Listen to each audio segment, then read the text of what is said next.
And soon realised there were double the number of people on board than there should have been.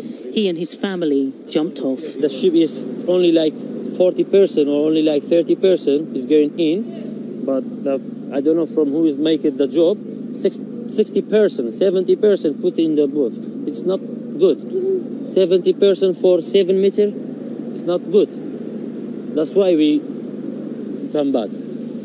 As French police try to disrupt the trade, they've been breaking up camps and moving migrants on, including from an area known as the jungle, where people took their frustration out on us as we passed through. But the recent success of so many reaching the UK has only fueled the desire for others to follow. We're back at Blériot Beach for a second night, where our thermal imaging camera captures 6 people hiding in the dunes. It's a spot where migrants wait for the call from smugglers to say a boat is coming. This would not be their moment. No boat arrived and they disappeared off into the shadows. Few here doubt they'll be back. Michelle Clifford, Sky News, Calais. Well, the Prime Minister has called migrant crossings a very bad and stupid, dangerous and criminal thing to do. The Home Secretary, Priti Patel, visited Dover to meet Border Force officials as the RAF patrolled the channel. From Dover, Enda Brady reports. The government had promised to get tough on migrants illegally crossing the channel.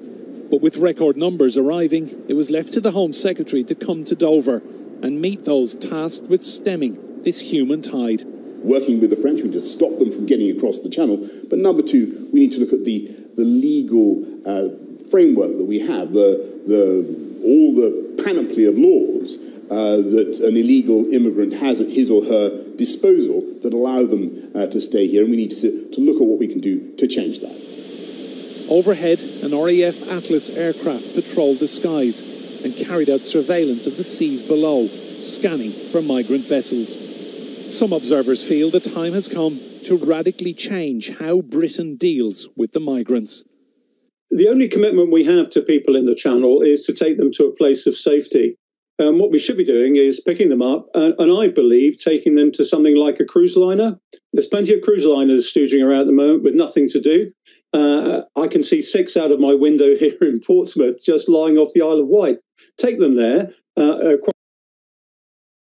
quarantine them because of COVID at the moment, give them medical support, process them. And then if they qualify to come to the United Kingdom, then they should be brought to the United Kingdom. More than 4,000 men, women and children have reached the UK in dinghies so far this year. Around 700 have successfully crossed the channel since Thursday. And on that one day alone, a record-breaking 235 people made it across. One French MP believes Britain should be doing more to stop the people smugglers operating. Is the Royal Navy going to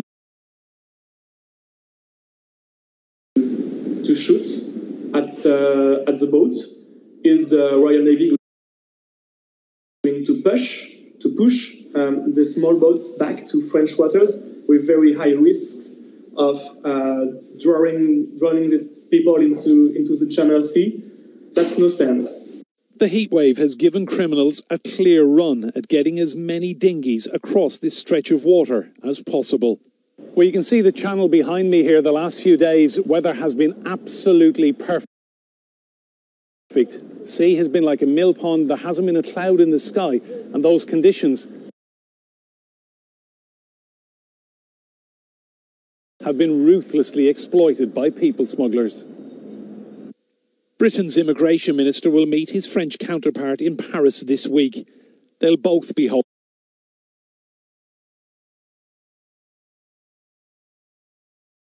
for a breakthrough that somehow stops scenes like these.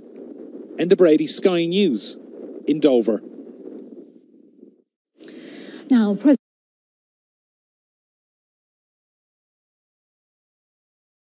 Trump was interrupted by his security detail during a news conference following reports of a shooting outside the White House. Let's take a look. Going to be, the way they're going, it looks like they're just about going to be topping records, hopefully soon. Excuse me?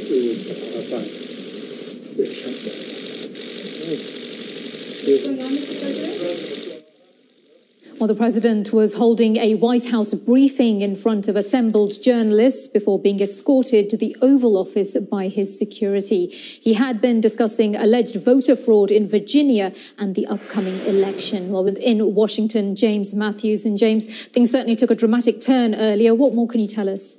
Yeah, all very routine, Sam, to begin with. But around 10 minutes into that news conference, something very rare and irregular happened. You saw it there. He was in full flow, talking up the stock market, electioneering effectively. There was a pause. He turned sideways, and a Secret Service officer said to him, "Sir, can you step outside, please?" He said, "Excuse me." Step outside was the repeated instruction. He then followed those with him through backstage and was taken to the Oval Office area, he said, not to the underground bunker in the White House. What was actually transpiring outside, a real mystery inside, reporters looking outside the window for any sense of what the emergency was. What in fact was happening was outside the fence of the White House.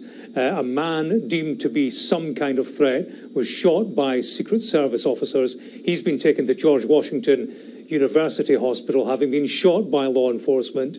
He was shot in the chest. He's still alive, still conscious. It's unclear what the threat was. After being absent for around 10 minutes, the president asked if he could go back into the room, and he was duly brought back. There then proceeded to give a news conference lasting up to an hour. But the first thing he did was to give effectively a witness account from the president himself about events that had taken place just outside the White House. Here it is. So it seems to me, it seems to be from what I was said, there was a shooting. It was law enforcement shot someone, seems to be the suspect, and the suspect is now on the way to the hospital. I can't tell you the condition of the suspect. There was nobody else injured. There was no other law enforcement injured. Okay, James Matthews there, live in Washington for us. Thank you. And do stay with us here on Sky News. Coming up, a capital in lockdown. Belarus attempts to quell protests in Minsk with one demonstrator killed in clashes with police.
Welcome back. Now, a protester has been killed during clashes with police in Belarus.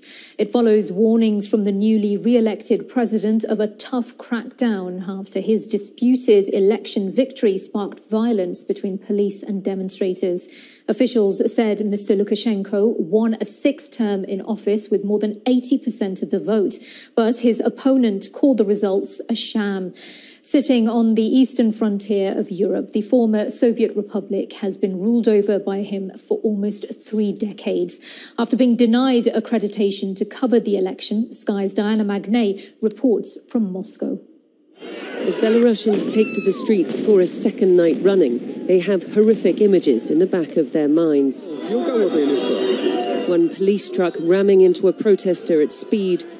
Another incident too graphic to show, where an appalled riot police officer cries out for help over the limp body of an injured protester.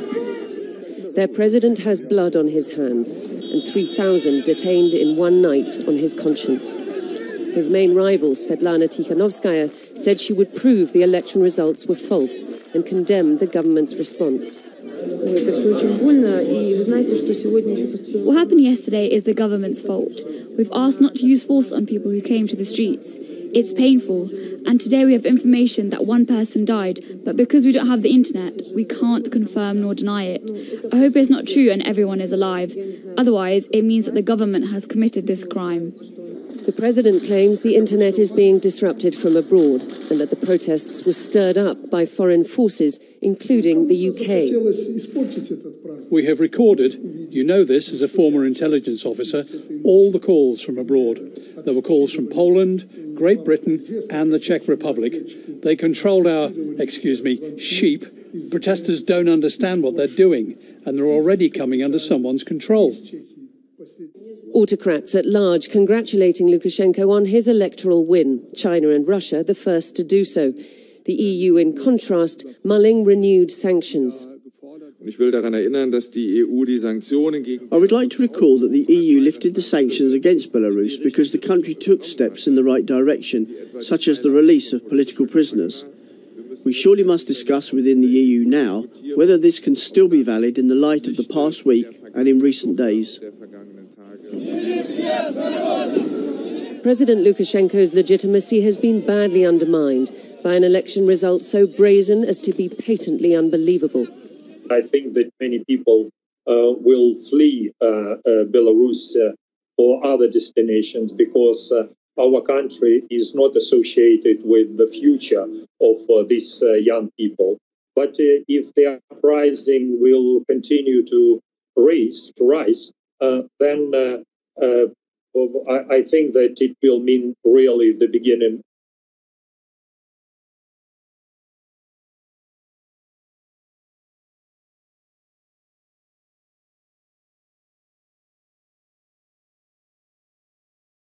of the end. This man has ruled Belarus for 26 years. It is clear that Belarusians long for change, but they may have to fight for it.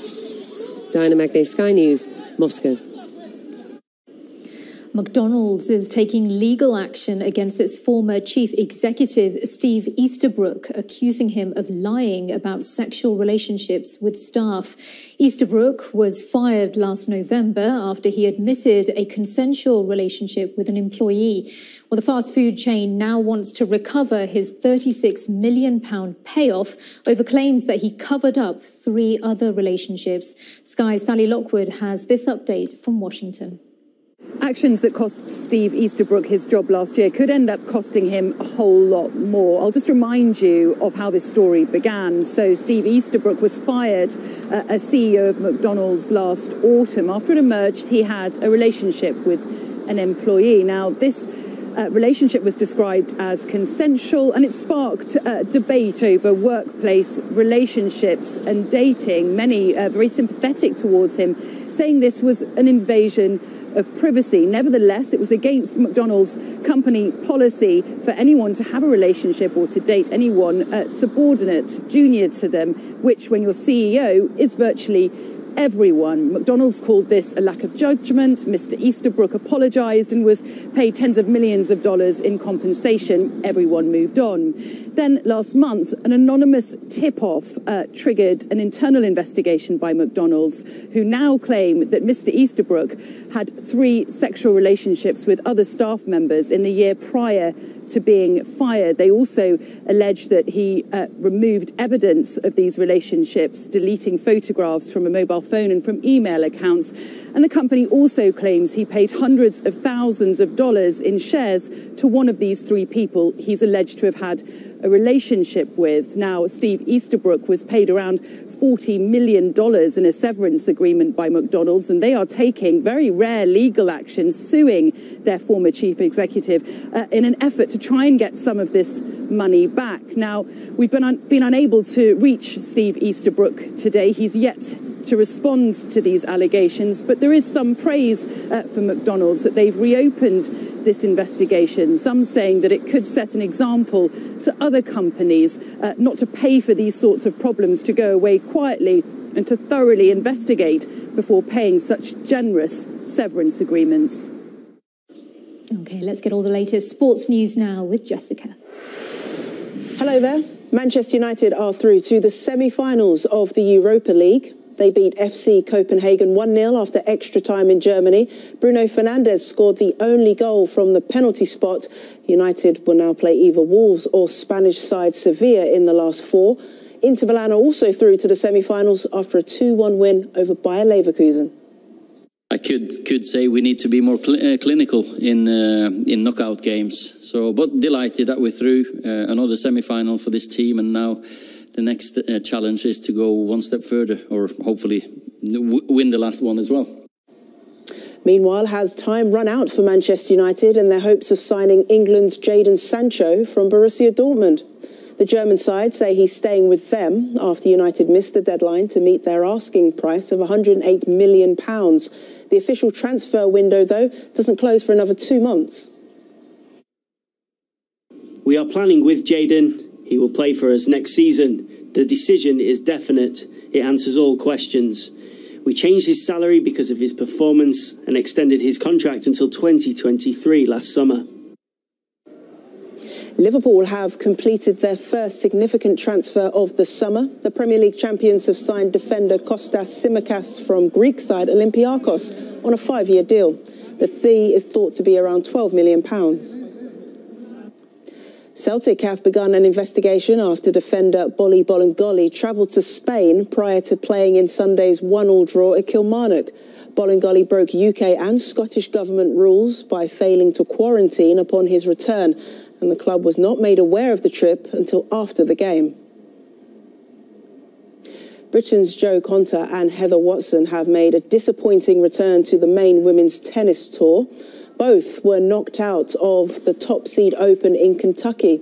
Konta lost 6-4, 6-4 to the world number 48, Marie Bushkova, while Watson won just 3 games against the American Jennifer Brady. There's more sport on Sky Sports News right now. We'll be back in the next hour. See you then.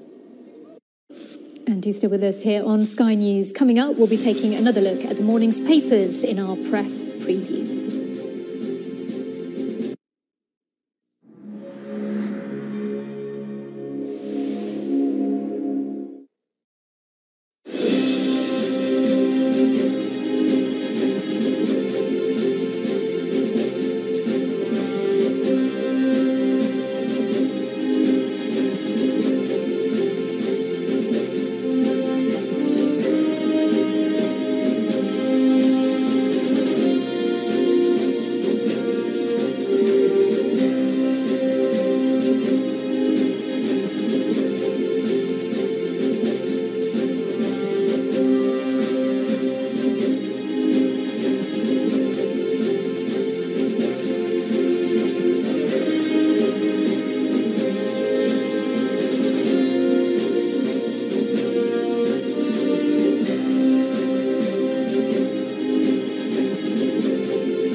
Welcome back. Now, with another look at today's newspapers, here's Anna Botting. Well, hello there. You're watching the press preview, a first look at what is on the front pages. In the next half hour, then, we'll see what's making the headlines with the editor of the Sheffield Star, Nancy Fielder, and the chief executive of Conservative Home, Mark Wallace. Great to see you both. Hello to you. As ever, though, let's start with the front pages. The Scotsman leading with the apology from First Minister Nicola Sturgeon after pupils had their results downgraded. According to The Guardian, many schools in England are anticipating the same problem as A-level results are released on Thursday.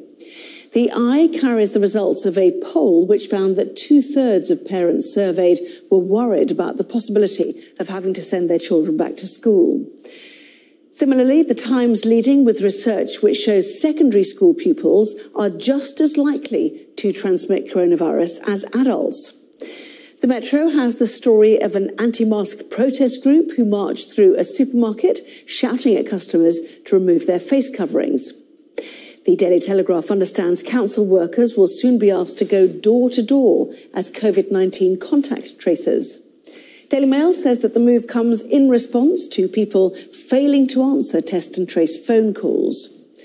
Labour has demanded the private company Serco's £300 million contract should be cancelled due to test and trace system failings, according to the Mirror. The FT has the latest in the war of words between the US and China over Hong Kong, with Beijing imposing sanctions on a number of Republican senators. Daily Express says 8 in 10 retired homeowners can't access a mortgage, while the Star has the story of an escaped rare bird in danger of wandering into traffic, with the headline, Road Hell and Emu. Okay. What does one say about that? Anyway, Nancy Fielder and Mark Wallace are here to talk about other matters, thankfully. Mark, let's go straight to the Scotsman, shall we? Results fiasco, fears that it might happen south of the border too. Tell us the significance of this story.